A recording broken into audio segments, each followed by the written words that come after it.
Let's talk about it. Let's talk about it. We would crack walnuts. Me and him and Klaus would stand in his fancy kitchen.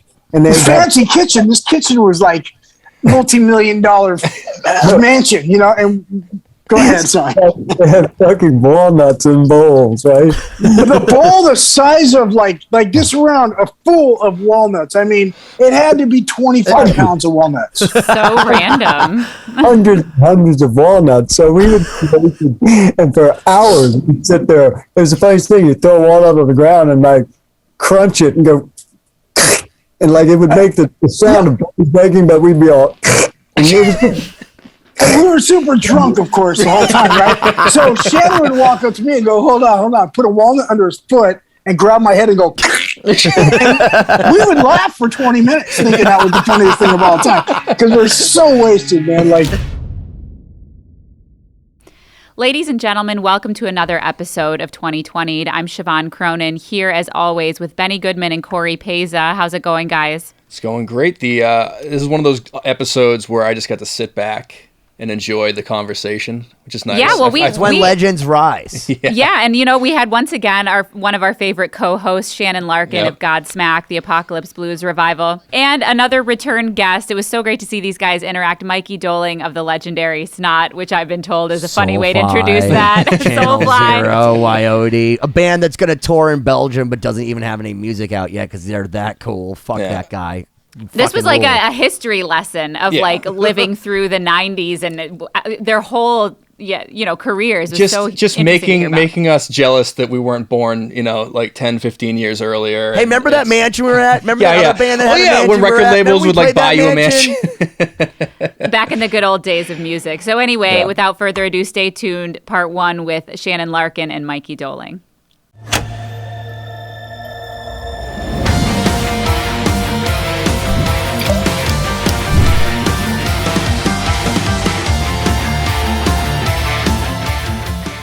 Ladies and gentlemen, my name is Benny Goodman. I'm here on the show 2020 because you probably have already gone to 2020-d.com to subscribe. But if you haven't, press the subscribe button. But I'm here with my cohorts in crime, Siobhán Cronin and Cory Peza. But before I ask them how they are, I'm going to hand the microphone off to one of our favorite co-hosts, Mr. Shannon Larkin of the Apocalypse Blues Revival and Godsmack, Wrathchild, the notorious Apocalypse that literally melted minds backstage for years. Shannon, how are you? What's up, everybody? Welcome to 2020. I'm living a dream right now because tonight's guest is none other than my dear friend Mikey fucking Doling. Hi, brother. Woo! That was a great intro. And if you don't know Mikey, hold on, Shannon, how should we know who Mikey is? Who is Mikey Doling? Mikey is the legendary guitarist of Snot, long-term huge rock star in Europe with the great Channel Zero, not to mention one of my best friends and a dear trusted soul. And Did we block out Amen? Did we block it out? Let me say. No, it wasn't Amen. Let me say some more. Oh, I blocked that out. Sonny Mayo. I'm saying more. Fucking one of my favorite songwriters. There it is. Mikey Doling. Thank you, brother. Thank you, guys. Look, I got my son here, Shannon. Check it out, Jax. Yeah. Say hi. Hi. Well, hi. Are you giving him coffee right now? No, not today. Today gets Jack Daniels.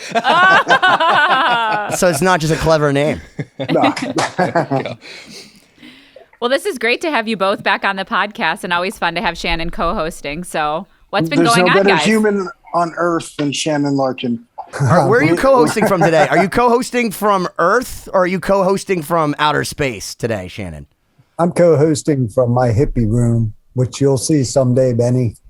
Well, I want to be in that room. Is that going to be soon, bro? Because you keep...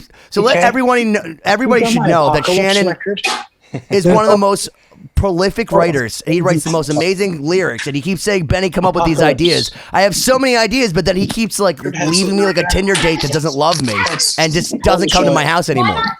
What's up with that, Shannon? I want to be in the room with you. I want to like vibe for real, guys. Stop teasing me with the good time writing these beautiful poems at me. And all this, there's just been some, crazy stuff that's going on, with, and there's a lull in both bands, which you think My dog's trying to climb up there. You're gonna knock the candles over, Stella. You can't come up on my futon with me. Aw. Dog. Dogs are welcome. I know. But they knock candles over and candles burn houses. Right. So maybe not welcome in this context. Yeah, exactly. Sorry, Shannon, go on. So there's a lull in both bands right now, is what you're saying? Yeah, and you would think that, boy, I would just be like on fire and prolific and writing a bunch. But basically, you know, I had that like lightning and bottled it and wrote like 6 songs. And then, you know, I've been creative, by the way, but like I haven't got the energy maybe. I've been lazy maybe, but I've been working hard around my house and shit. But You always do. And I have a studio right back in the back that I can just run in there and then I can lay the tracks. I can do it and start the process. And fucking, I've just, you know, but as I do this, also other shit has come. Like I've sent Benny some stuff, whatever. Benny's in the band, by the way. I don't know if anybody, I think 100 people watched our live stream. Bro, Benny is a freaking amazing musician. I've been listening to his Go stuff, on. man. Wow. Oh, come on. It's true. Actually, all you guys are. Thank you. I was gonna say, I love that he said that like before Siobhán. That never happens. Like, Betty, you're an amazing musician, and Siobhán, What? you are good No, too. but he's been sending me songs. And I'm like, what the hell? Wait, he's like, yeah, that's just me and Marty Freeman, Siobhán, you know. Yeah. I'm like, I'm Cory's jaw on there the too. ground, yo. Amazing. Oh, And that's Cory awesome. mixed Thank all you. that stuff. Just so you know, all that crazy stuff, he mixed that. Wow. It's amazing stuff. Have you heard it, Shannon? Yeah, I've heard all, yeah. Well, Like we're I going to said, send you chapter 3. You haven't heard that yet, so that's coming as a thank you to both of you guys in the mail. We'll make sure you guys get chapter 3. Sick. Yeah. Hey, want to see something cool that I have? Let's see it. This cool record right here. Oh shit! Oh, yeah. Yeah. So you're It's entered. badass. You entered to win Yeah. the car. No, it's not I signed. Oh, it's not. No, I just happen to have one. I think I might have bought it first. I don't know. I was quick. As soon as it came out, Yeah. boom, I got it. Shannon. Yeah. And I haven't opened it because I'm saving it, you know? I know here. I'll tell you this, Mikey Doling. I'd have to run over there and maybe not my candles over, but I got Channel Zero records and listen to those things and they sound fucking it's great on vinyl, but you sent me those. So, Rad. but furthermore, as to support, because Mikey always has supported me, people. Like Hell yeah. all my side things, like, you know, it's not, he's never like that dude, oh, you know, you get me in Godsmack or whatever, or back then, Ugly Kid was the thing Right. I was in. It was always, man, he always supported me because I've always been, you know, I always do shit on the side. And Dude, but all your shit is so deep thought and badass, and there's so much like real art behind it. Like you're a real artist, you know. It's like I like art. And not only are you one of my favorite friends, but you're a fucking awesome artist. Of course, Well, let me into it. We'll pack on that because Shannon told me that he writes lyrics, and I'm like, oh no, this can't be. Oh, dude, good. he writes drummers that killer write lyrics. lyrics, and then he said just like one of those things, like, okay, there's Neil Peart. Name another one that's really good. There's not that many, and then he sends me these lyrics, and they're like fucking Pink Floyd. There I'm really like, is bro. epic, right? I'm like, he sent me lyrics, and I'm not even kidding. I'm not blowing smoke up his ass, his little fucking No. 105-pound ass.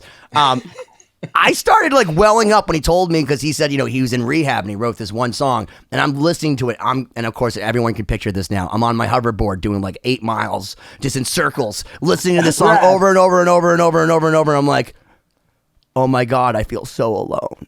dude, And it's Shannon's lyrics. He's like, I Yeah. woke up in the middle of the night from a dream and I wrote it. And I'm like, oh my God. Because you're I- brilliant. And all I want to do is get in a room with this motherfucker so we can just make shit happen because he sounds, everything he sends me is incredible. And I just want to run with the ball. bro. I used to go to Shannon's house 25 years ago in Santa Barbara, and every time I went over there, he'd pull me into his kitchen where he had a little studio set up. He'd be, I'll check this out, bro. And he'd be like, you know, he'd play me something. I'm like, what? He's like, I want you to play on it, or Sonny to play on it, or Toomer, or someone, you know, or Lynn. And he always had something creative happening, you know. So yeah, I've been a fan and a friend, but a real fan for a long, long time. So every time he puts something out, I'm like, well, fuck, I have to have that, you know, Shannon. No, that says a lot about you as a friend, though. I love that you said that because, you know, I notice even with me, like there are a lot of people where they'll be very supportive of one project that's like kind of the big project, and then everything else I do on the side, they like don't even listen to it or they don't check it out. And it's like, you know, I understand people are busy, but I feel like the people that really are the good friends and the good fans, like, support you holistically as an artist, and they're there to listen to like every goddamn thing you put out, you know? Well, I like that with all my bands and artists I love. I want to hear all their body of work, right? Like, what was that? You know, of course. Cory's not like that. Cory's like, dude, I've already heard enough this week on 2020, and I already heard enough of those 7 demos you sent me. Stop. This is not my email address anymore. Shannon, what were you going to say? You were going to say something. You hit the nail on the head, and like I had this thing happen, and where I had just talked on the phone with this person. I'm not going to mention who because it's water under the bridge or whatever. But you know, and it explained the whole like idea of the concept of this new record we were recording and all this shit. And I finally got it done and sent him an advanced copy and with the Dropbox link, so you know when somebody comes on your link if they listen to your shit or not. Right. And the dude listened to it, and I, you know, kind of, you know, I first I reached out tentatively, maybe, you know, I don't know, but it offended me, and I'm not easily offended, man. You know, I'm really not. I mean, I wear fucking, you know, tie-dye bell bottoms, but, you know, paint my fingernails or whatever. But it's, you know, he offended me. No, especially when they're close to you. There's a thing between us as artists, man, where we support each other. And like, you really want to hear my shit? I'm going to send it to you. And I care what you think.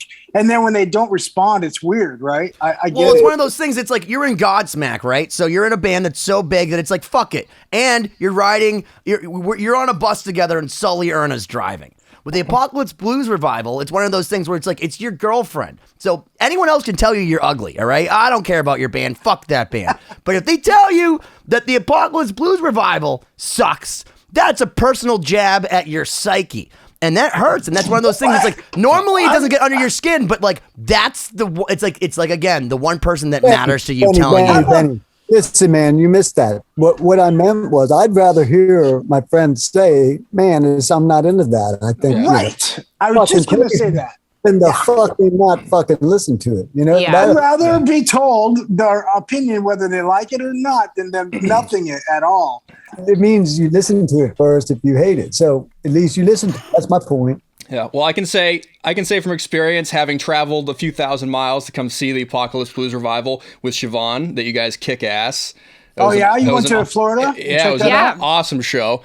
I had several too many whiskeys myself, but really enjoyed Hold on, it. but I want to hear about this because your wife, Domi, told me that you and Siobhán decided to leave Brock, her husband, and Domi in the back to go find, because Shannon's so much of a rock star, even though you fly to Florida, he's like in the back, like, yay!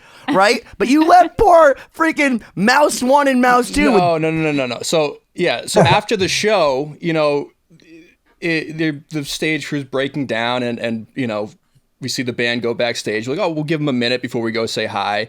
And I don't know how long that minute was, because once again, I had several of these.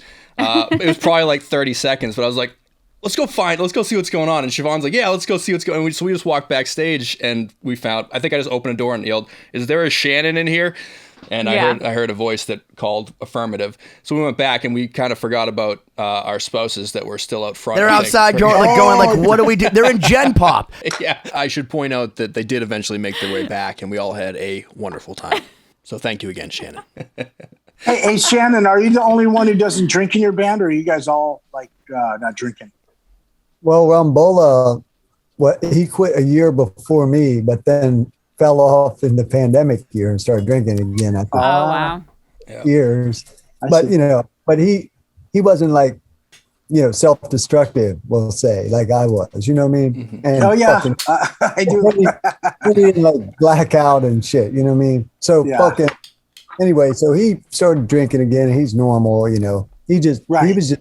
His thing was he was just drinking a 6-pack a day for 20 years, and he's like he felt like a slave, and like he's like if I got home, you know, and I didn't have that 6-pack, I'd get in my car and go to the store. So I just wanted to break that. That's why he quit. So he didn't. I see. He wasn't like ruining his life or something like. He wasn't burying whores in the desert. I was going down, you know what I mean. So that's what the only reason I quit. Benny, what'd you say, Ben? I said I'm not like burying, you know, whores in the desert, you know, like very bad things. Like, oh, this is maybe. That's right. I remember that movie. Because I'm going to tell you, this is the reason why I don't drink. If I do cocaine, I arrange things around my house and then tell myself I'm angry. So if I do heroin, I go to bed. If I take acid, I start talking about astrally projecting myself to fucking Shannon. If I drink, nothing. Like, I'm like, fat girls are hot. I'm like, I feel like stealing things is a good idea. I feel We're like offending taking so many people right going now. going to the bathroom in public places is a good idea. I'm just saying anything that makes me think that those things are good ideas is a bad thing for me. So I would much rather take something that makes me at least like clean my house than like try to have sex with fat things. So, Right. Well, hey, check it out. All right, that was very offensive to poor other girls, but it's not like I quit drinking. I'm just on the wagon right now to try to get my body ready for stage because I just lost 30 pounds, man, and it Good takes for you. you. Thanks, Dude, look at him from the before and after. Dude, you are a monster. I see you on your bike every day. You're like I work benching. hard. You look like an X-Man, dude. You're fucking huge.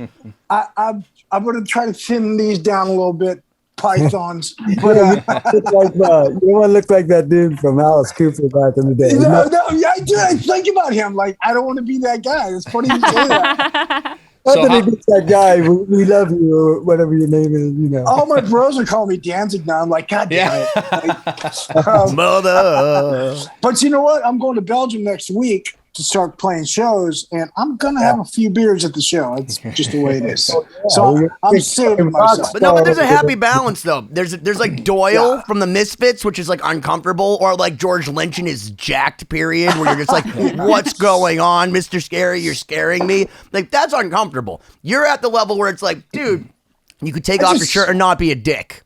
Well, I think that's good. Good for you, because I mean, bro, that's 3 amazing. months ago, I was a mess. Guitar out here.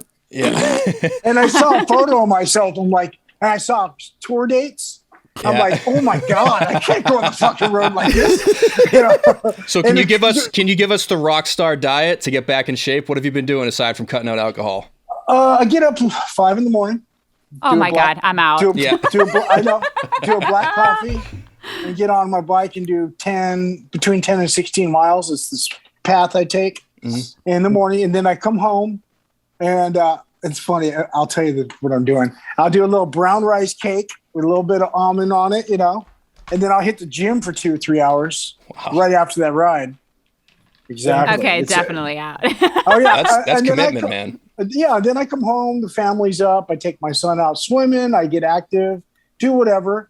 And then at the end of the night, right after I eat dinner, I shut down. I eat dinner at 5 and I don't eat after that. I'll do another 10-mile bike ride. Holy shit. Wow. That's what I've been doing, like full on sports, like athlete, And Maybe you can make the Olympics. Well, hold on. I gotta tell you though, if you want to add to that regimen, anxiety and self-loathing go a long way to staving off. Because like for me, all I need to do is take on too many projects, and I start getting 6-pack. Like I wake up at 6 o'clock in the morning, like sweating, and I'm already wearing the sweatshirt. The sweat. Well, yeah, through my clothes anxiety will anyway. make you skinny, but you're not going to build muscle I on know, anxiety. but then I feel the need to do everything, and then I'm like running around like a maniac, and then I have to eat because I haven't. My lovely fiance prepared this nice salmon with asparagus and rice and all that for me because I've been on Zoom calls all day, literally pacing. But I'll tell you right now, my Samsung told me it was 16 miles. No, So, wow. God. That's I paced badass. 16 miles on the phone today. It's not like everybody has to worry about that, but my body wants to be fat. Like he's dying to be fat. My image in the mirror is like, come on, dude, slow it down. Drink some beers. You'll man, always eat some be fat pizza. to me, Doling. You'll always be fat. No, man, I gotta stop. I'm going into my, I'm in my 50s now. I want to look back on my older guy career on photos and not fucking hide them. No, that's what it is, though. It takes just one photo you see of yourself at like a festival, because this has happened to me where I'm just like, oh my God, my skin or something. Because people Don't get be those Iggy cameras Pop. at a festival. And Don't be Iggy Pop. Don't be like where you're so in shape, but then you're so vascular that it's like creeping people out because you're like 75 years old. I would love to be Iggy Pop. He's the man. That's What's true. up Iggy with Pop is the though? man. Doesn't Iggy Pop have like a scoliosis or something like? I don't think he has it. I think when they said that Marilyn Manson cut out his ribs, I think they were actually talking about Iggy Pop because he does like that. No. He's got some kind of his spine is curved. Have you ever noticed he walks? That he Oh does my. seem reptilian to me. No, he's got. Okay, well, but Not to interrupt this this flow, but I wanted to ask because I want to know the friendship story of Mikey and Shannon. How did you guys meet? Like, how are you friends now? Because I'm missing all that context. Shannon, so maybe for our listeners. Can I start, Shannon? You mind? Go ahead. All right. Here's my introduction to Shannon Larkin. Okay. Of course, I knew who Rothschild America was. You know, I saw them at the Whiskey back in the old days. I think with Pantera. Right? Does that sound right? Yeah, I saw that show. Anyway, but I was just like, that drummer's insane. But I didn't even know it was Shannon, you know. But years later, I'm really close friends with the guys in Ugly Kid Joe. They were literally like mentors to me, brothers, but more like mentors because they were a local band in Santa Barbara where Snot's from, and I watched them become from a party band to playing some local gigs to exploding on MTV. And I was just like, oh, it fucking can be done. I didn't imagine that anybody I would know would ever make it. We called it making it when you're a kid, you know, like they made it. Okay. So then I was inspired. I did Snot, and I had, you know, a different band called Snot. Only one that was in it was Lynn. And then I had these two other guys. Brent Trevino was a drummer, a big heavy set dude, and Ruben Gonzalez was playing bass. We hadn't even had all the songs yet, but we were calling ourselves Snot. Well, anyway, Ugly Kid Joe was replacing the drummer, Mark Davis. And they said, we're trying guys out down at our studio. They had this great studio down by the beach in Santa Barbara. And I got a call from Dave Fortman or Klaus. We're like, hey, we got a drummer, and he's a fucking beast. You got to come check him out. I'm like, rad, I want to come down. Any chance I got to hang out with those guys, I felt like their successful dust would just pour on me. So I'm like coming down the studio like, this is going to help me figure out how to make my band Snot bigger. Like, you know, I just was in that frame of mind. Hanging out with rock stars is going to help me get there. Not only did I love them, though, but hanging out with them, I was a little even starstruck. They're my friends. But I remember I was actually wanting to get a drummer in my band because I wasn't real happy with the drummer. But that's a side note from what I'm going to tell you. We walk into Ugly Kid Joe's studio, and they're playing, and I can hear them. I open the door, and I walk in. I'm kind of creeping around the corner, and I see this dude, skinny frame, bald head, tattoos on both sides of his head, tattooed everywhere, swinging his sticks from back here as if he was playing Wembley Arena, you know, and just crushing that shit. And I just thought to myself, like, holy fucking shit, man. Like, this is a different band now. I knew immediately, like, this band is the next level now. Ugly Kid Joe, I know them so well. I thought to myself, this doesn't work. He's way too awesome.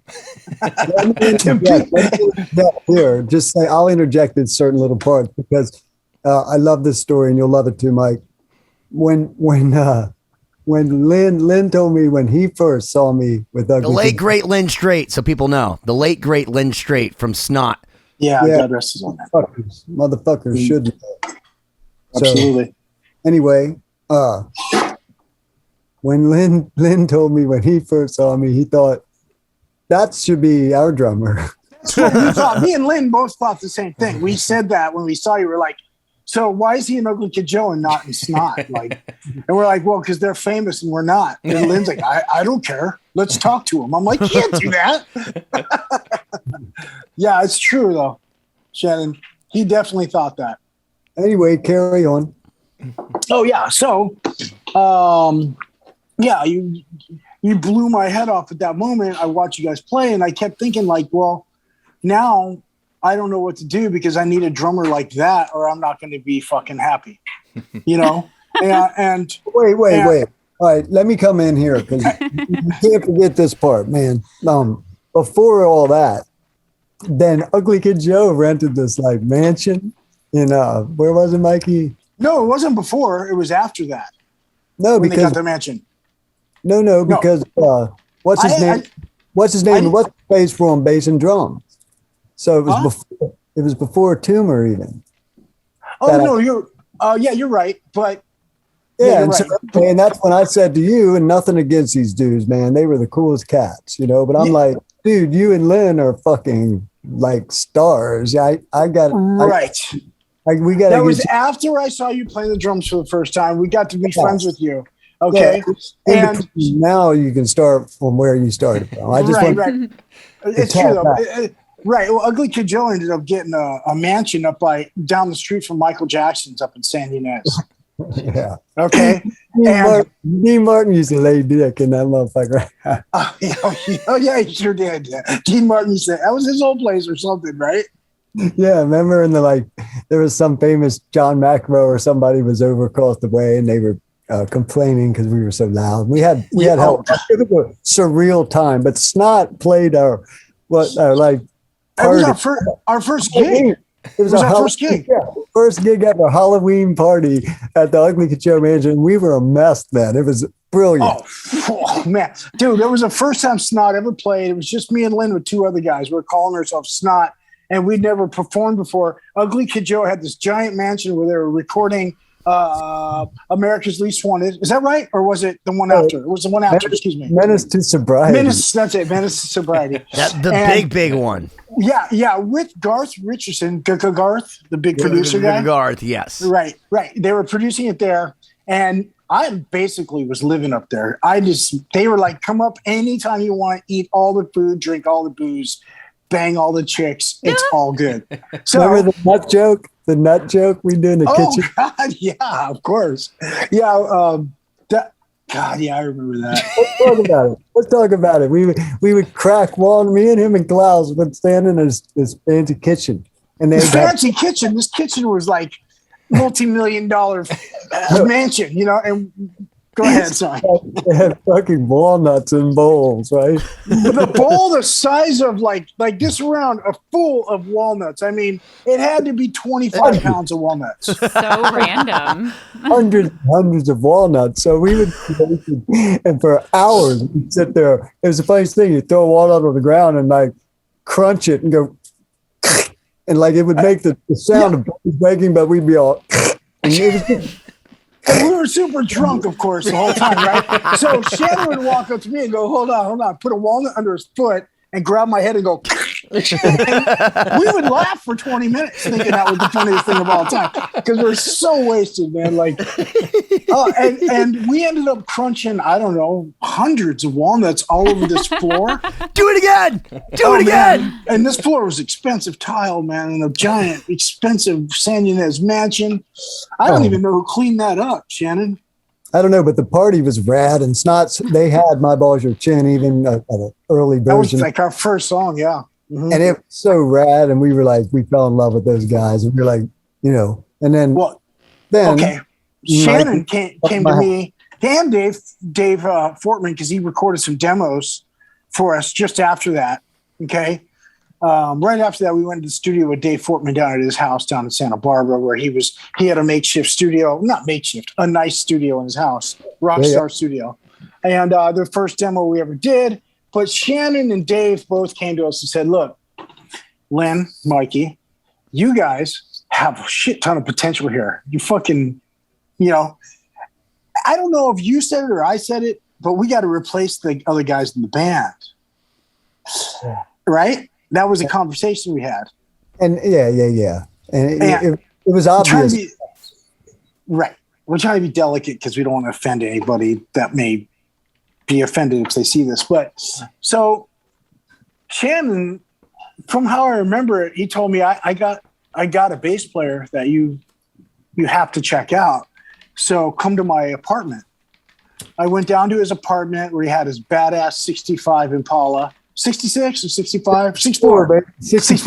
64 Impala, like easy E shit, He parked right outside of his badass beach apartment, right?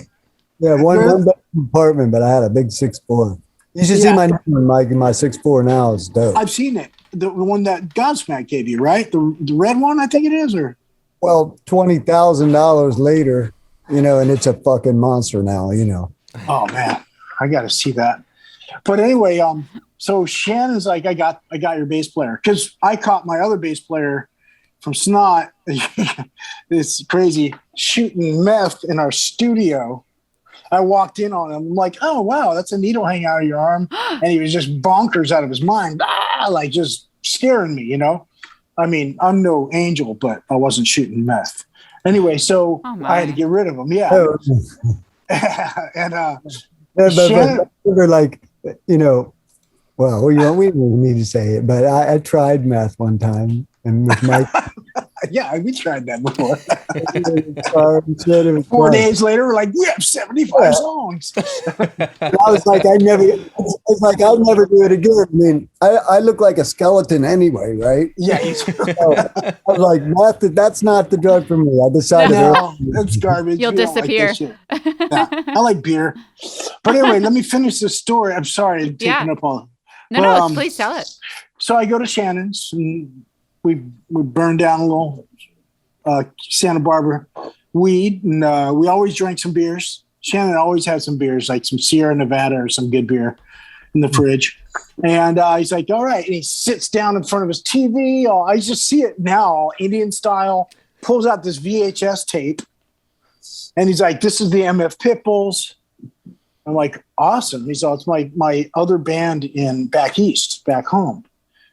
Check it out. So he pops it in, and he's all, there's your bass player. And it was Tumor from Snot, but I'd never met him before. And I was sold immediately. I'm like, yeah, can you call him? I don't know. Did you call him like right then, Shannon? I think you may have. I did, because I had told, you know, a long story short with the MF Pitbulls is we had a record deal from Roadrunner, and it was Jamie Miller on drums, who played for Snot. He's now with Bad Religion. We'll get to that. Yeah.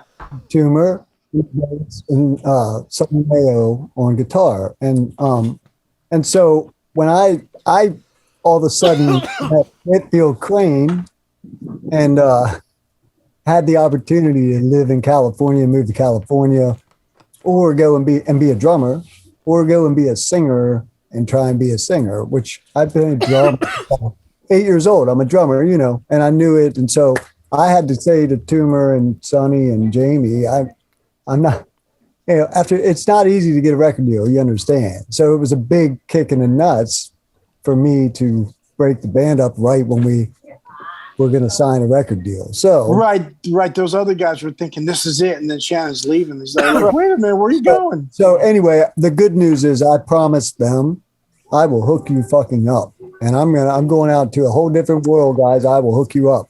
And when I saw, you know, I'll bring you out to California. You told him that. Get you a gig. I told them that. And so, and Tumor was first, man. Mikey's like bass player, because at first Mikey, I'll let you tell it, but he wasn't interested at first in a second guitarist, you know? No, at first I wasn't at all. And we had another drummer even. Yeah. And I just wanted to replace the bassist. So sorry I cut you off, but he called Tumor and said, dude, it's on. I told you I'd get you that gig, and I got you the gig, so you got to come out. So I think we bought him a plane ticket. Never met him. Dude, check this out. We never sent him a song, not even one song. It's not. He packed all his shit and came to California, never even hearing the band, just on Shannon's recommendation. Wow. Because we knew together, me and Tumor played in Kitty Porn back in the day, which the band. Yeah. You know, by the way, we looking, what's the most, it was the first bass player I had in that band that said, you know, what's the worst thing on the whole planet? That's what we need to call our punk rock band. Oh, Kitty Porn. Yeah. They had a band called Kitty Porn. Yeah, Kitty Porn. So that's where there was a local Boston band called So Full bad. Blown AIDS. Oh god. That was one of my favorites. Or the sweatpant boners was my personal favorite, as far as just like that. That's a really good one. Yeah. It's not as offensive, but it's just like It's just creative and visual. It's very creative. Yeah. Yeah. That's better than anal cunt. I don't know. Yeah, anal cunt. But the thing I liked about the sweatpant boners is it was one, not the sweatpants boner, the sweatpant boner. Sweatpant boner, dude. That's awesome. Anyway, so Shannon has his boy a gig now, right? It's hilarious, man. We go to LAX, me and Lynn, okay? And Lynn used to drive like a maniac, okay? So we were waiting for Tumor to come out back then it was you didn't have to go through security and all that. You could wait at the gate. So the plane landed and Tumor came walking out. We're like, "Hey, dude, we never met him before. Nothing. You're in the band." And we're California guys, so we're like outgoing. He could barely even say one word. He's like, "Yeah, dude, it was awesome." So typical bass personality. Yeah. So we get him in the van. He'd never heard Snot yet. He's already moved his shit to live with us and be in the band. Did he ever own a tape player? Because he was a bass player. So, I mean. Yeah, dude. So we put on the first song you ever heard was "My Balls, Your Chin." It was the one that Dave Portman recorded. And I just saw a look on his face like, "Oh, like, what did I get myself into?" I was like, "Holy shit." Okay. I'm all excited up in his face. I'm like, "So what do you think? You love it? You love it, right?" And he's just like, "I think so." I can see his face. It's like, "Should I go back home? These guys are fucking psycho." Oh yeah. The first time that Tumor ever really left and gone anywhere, man, and now he's in California with these crazy dudes. And Do you know I have a signed Snot sticker that's actually signed by Tumor? It's still on my Fender bass case upstairs in my attic. Probably says Tumor bass. Yeah, exactly what it says. Yeah, I have one on my wall over there, and I told this to Mikey, but I have a Lynn Strait signed Ozfest ticket. It's Lynn Strait and LeJean Witherspoon, which is crazy, considering that LeJean wrote Angel Son, which is what a tribute. Because actually, speaking of tributes, what a great segue, Benny, to the fact that we just released a tribute chapter 3 for our buddy Ollie Herbert. And Angel Son, which was one of Seven Dust's greatest songs and one of their biggest hits, was a tribute to your fallen singer, Lynn Strait. I was a co-writer on that song, by the way. Really? That's the kid right No here. shit, dude. Yeah. That's amazing, dude. That's one of my favorite songs ever to come out of it's ever. But Seven Dust is one of my favorite bands, period. And I just think LeJean's voice. We're really close to those guys, man. LJ, one of the greatest singers in rock and roll. No, he doesn't get enough credit for it. Yeah, he's like a Cory Glover, you know what I mean? Like, unless you, it's not like, the two black guys, it's not that. those guys can sing anything. LeJean Witherspoon can sing anything. He's like a voice from a fucking angel. He can hit every note. Every note. The only thing that's disconcerting about it is if you hear a song like Xmas Day, Christmas Day, you hear Clint Lowry and he comes in and his voice is so beautiful. It's beautiful. You're like, oh my God, what a great singer. You're like, why isn't this guy singing more? And then all of a sudden LeJean comes in and just the frequencies of his voice around Clint, you're just like, oh my God. Well, Clint is the one who spawned Angel Son. He's the one who came up with most of the lyrics, the actual song itself and the structure. And then me and Tumor and Sonny, Morgan, Clint, we got together and recorded that entire song for Straight Up. And then after they left, I produced that song more. I grabbed a guitar. I put 8 tracks of harmonies on the hook. Yeah. I completely filled it up with piano. Actually, there's a funny story that a couple days after we recorded that song, acoustic live, we actually tracked that. That's us jamming. If you listen to it, just a couple overdubs later that I did. We went on a tour bus. We partied all night. We were up all night, if you know what I mean, drinking and doing whatever. And I went to bed, and Clint and LJ went directly to the studio, no rest, boom, and recorded that song. Oh my God. That's crazy. It was pretty hardcore. I woke up, they're like, they were already in their bunk sleeping. They're like, yeah, we finished it. I'm like, wow, man, how the hell did you do that, man? Like, we were still inspired. Yeah, man. God. We drove all the way from, I think it was an overnight ride from just California to Phoenix, And wasn't that song did pretty commercially well, did it not? It was number 8. It was number 8 in the top 100, I think, or top 40, excuse me, rock songs. Yeah, it was big. But people have to understand how big of a deal that was. First off, back in the day when you were selling physical units for a band, like at the level that you guys, like working band level touring, but like actually people could hear you.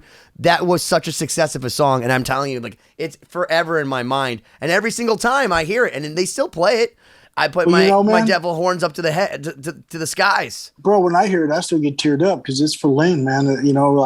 at that time, man, every note we wrote for Straight Up for the album, including Angel Son, it was just excruciating, man. So that's when I hear it. I think that, I'm missing my boy, So I'm trying. How long has it been, bro? I mean, because Lynn, he done. It was 98 December, almost 99. Jesus Christ, right? Yeah. Holy crap, 23 years. So Something people, like that. 22 years. So people know, because not all of our listeners. So Siobhán knows that Lynn Strait, got hit by a truck with his dog, if I'm correct, right? No, it's not really like that. He was. I'll tell you the real story. He was up all night with 2 strippers in a hotel, getting crazy, having the Lynn Strait normalcy of a weekend. Right. So this Shannon? is not the spun PR story. This is what happened. Okay. Oh, this is what fucking happened. He was up all night hanging out with these girls, and he jumped in his car to go home after a wonderful time, but with no sleep, And there's a place on the 101 outside of Santa Barbara called Muscle Shoals. And the way they used to have the freeway, the on-ramp from the freeway from Muscle Shoals, there was no on-ramp. It was like cars going like this way and this way at 80 miles an hour and a stop sign. And if you want to go this way, like north, you got to cross southbound traffic from a dead stop sign. Oh my God. Yeah. And take a left to get north to Santa Barbara. Total death trap. And Lynn was just sitting at that stop sign, just been up all night. Who knows what he was on, doing, drinking what? He wasn't drinking because he didn't drink, but he was definitely doing something. And he just, he pulled out in front of a truck. Yeah, it was, it took his life immediately. Oh my God. Yep. So We were at of course. I was at the studio with Mikey and Toomer when the call came. Yeah. It was one of the saddest days of my life, for sure. Yeah. Me too. Absolutely. Still 22 years later, man, I'm struggling not to start losing my shit right now. But yeah, we've shared some time, Shannon, for sure. The positive thing and why I was with Mikey and Toomer at the studio was, and this is what happened to, like, it's a funny thing because I have, so we wrote all these songs, Mikey and Toomer and I rehearsing in Klaus's garage, Klaus from Ugly Kidro, and just writing. In Santa Barbara. In Santa fucking Barbara. Things were so good, like Cliff Drive, dude. Of course, yeah. And and Jamie had left the band, so I was thinking, it might have been. And Lynn's like, just play with us, and you'll decide. I'm not trying to steal, you know what I mean, Ugly Kid or whatever. Just help us out. But yeah. Mm-hmm. Yeah. But like Lynn was like, what you decide once you hear this fucking record done or whatever. So anyway, it was a magical time, and we got to remember that time, But yeah, and so and for me, as I played every song, except Angel's Son, and that was right. the one. That's right. That's the Shannon, one. Shannon played all the drums one on that Straight Up. everybody knows, though. That's what I'm Right. getting. Oh yeah, I understand. Yeah, sure. Straight Up project. Yeah, that song, Angel's Son, the one fucking song I didn't play on. I was like, That's right. I never thought of that, man. Like, yeah, and everybody, that's the best song ever. I'm like, what? Did you hear the other 10 we made, Lynn? That fuck whatever. But I love that song too. But same shit, like the great Roy Mayorga, another dear friend of Mike and I's, fucking he's in the great Stone Sour, and he had made Max the promise that he would play this giant festival down South America, whatever. And Stone Sour's like, and he's like, well, call somebody, Shannon Larkin, he said. And Cory, I know Cory and Jim, whatever. They're like, yeah, Shannon. And so one song, right? And because Roy has to leave. So I come and play on the song 30-31-50, which ended up being the first single and number one song on the record. Right. And so Roy was like, when he got back from South America, he's like, you motherfucker. Oh, wow. I didn't even know that. I mean, I knew it, but I didn't remember that date. That's Shannon, right. you just piss out excellence. Like, dude, I swear to God, like, I had some conversation where I was arguing with Shannon, which you should never do because he's always right, because it's true. Because he knows way more than you. But he was like, I don't remember the exact number. It was like, one of these could be the converse, but it's like, I've done 38 records in 36 years. And I'm just like, okay, I have nothing. Literally nothing over that. And then he forgets more number one singles that he's been on than I've ever had, because that's zero. That's zero number ones. Oh, yeah. That's Larkin. Because that's Shannon Larkin, and he's such a humble dude, and it's just like, I love that about him, and he gets so excited about his music, because every single song is the best song, because it's the newest song, and it's the one to his heart, and that's something that goes along with being a great musician, is never having that moment where you go, oh, I'm just rehashing this.